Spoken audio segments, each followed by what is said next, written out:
এই গরমে তৃপ্তি দেবে ঘরোয়া আইসক্রিম। গরমের সময় ঠান্ডা পানীয় বা মনে প্রাণে তৃপ্তি দেয় আইসক্রিম। আইসক্রিম বললেই বাজারের নামিদামি কোম্পানির কথা মাথায় আসে, কিন্তু জিভে জল আনা তৃপ্তির আইসক্রিম বাড়িতেও বানানো যেতে পারে খুব সহজ উপায়ে। যে আইসক্রিম খেলে মন মজবে ছোটদের, পাশাপাশি বড়রা আকৃষ্ট হবে আইসক্রিমে। পরিবারের সদস্যদের আনন্দ দেওয়ার পাশাপাশি গরমের সময় এই আইসক্রিম দিয়ে অতিথি আপ্যায়নও সারতে পারেন। হাতের কাছের কয়েকটা উপকরণে তৈরি আইসক্রিম। আইসক্রিম বাচ্চারাও যেমন পছন্দ করে, বড়রাও ঠিক সেই রকমই পছন্দ করে। কিন্তু বাজার থেকে আমরা যে আইসক্রিম কিনি তাতে একটু বেশি কেমিক্যাল মেশানো থাকে। এছাড়াও সবসময় সম্ভবও হয়ে ওঠে না। আবার অনেক ভালো ভালো টেস্টি যদি আইসক্রিম খেতে যাই সেগুলো অনেকটা দাম পড়ে যায়। তাই আমরা আজকে একটু কম খরচে কম উপকরণে একটা মালাই আইসক্রিম বানিয়ে নিয়েছি। আইসক্রিমটা বানানোর নিয়মটা কিন্তু একই।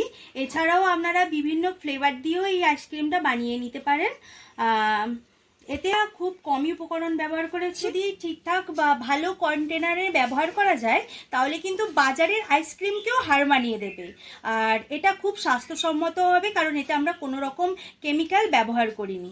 প্রিয়জনদের যদি মন জয় করতে চান তাহলে এই আইসক্রিমটা একবার বানিয়ে খাওয়াতে পারেন। এই আইসক্রিম তৈরিতে প্রধান উপকরণ দুধ হলেও এতে আরও কিছু উপকরণ লাগে, যেমন কাজু বাদাম আমরা প্রথমেই দিয়ে দিলাম, এরপর কিছুটা পরিমাণ দুধ এবং সামান্য কর্নফ্লাওয়ার। 1 লিটার দুধের জন্য 1 থেকে 1.5 চামচ কর্নফ্লাওয়ার। যে সমস্ত বাদাম আমরা এই আইসক্রিম তৈরিতে নিয়েছি সেগুলো গ্র্যান্ড করে নিয়েছি কর্নফ্লাওয়ারের সঙ্গে। গ্র্যান্ড করে নেওয়ার পর পাত্রে চিনি দিয়ে ক্যারামেল বানিয়ে তাতে দুধ দিয়ে ফোটানো দুধ এবং গ্র্যান্ড করে নেওয়া উপকরণ একসাথে মিশিয়ে এবার অন্য একটি পাত্রে আমরা একটু বেশি পরিমাণ ক্রিম নিয়েছি।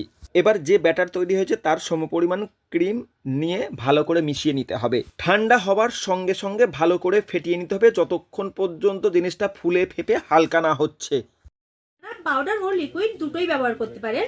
এছাড়া নিয়েছি বাদাম, কেশর, একটু চিনি ও নিয়েছি বাটার আর কর্নফ্লাওয়ার। প্রথমে আমরা ঈষৎ উষ্ণ গরম দুধে বাদামগুলো ও একটু কেশর ও একটু কর্নফ্লাওয়ার দিয়ে কিছুক্ষণ ভিজিয়ে রাখবো। তারপর সেটা আমরা একটা মিক্সিতে সেটা মিক্স করে নেব।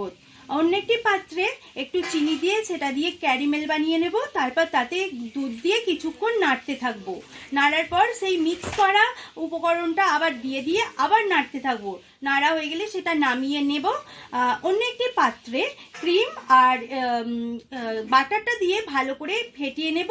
ফেটিয়ে নিয়ে সেই মিশ্রিত দুধে আমরা সেই ক্রিমটা দিয়ে আবার ভালো করে নাড়িয়ে নিয়ে একটি কন্টেনারে সেগুলো সেই ঘন ঘন মিশ্রণটা দিয়ে, অবশ্যই মিশ্রণটা কিন্তু ঠান্ডা হওয়ার পর ডিপ ফ্রিজে দেবেন। ভালো করে নাড়াচাড়া বা ফেটিয়ে নেওয়ার পর দেখা যাবে মিশ্রণটি বেশ কিছুটা ফুলে উঠছে। এবার ঠান্ডা হয়ে আসার পর কমপক্ষে 3 থেকে 4 ঘন্টা ফ্রিজে রেখে দিলে তৈরি ঘরোয়া সুস্বাদু আইসক্রিম। আরও সুন্দরভাবে সাজিয়ে তুলতে উপর থেকে কাজু, পেস্তা এবং কেশর ছড়িয়ে দেওয়া যেতে পারে। হাওড়া থেকে রাকেশ মাইতির রিপোর্ট, লোকাল 18 বাংলা।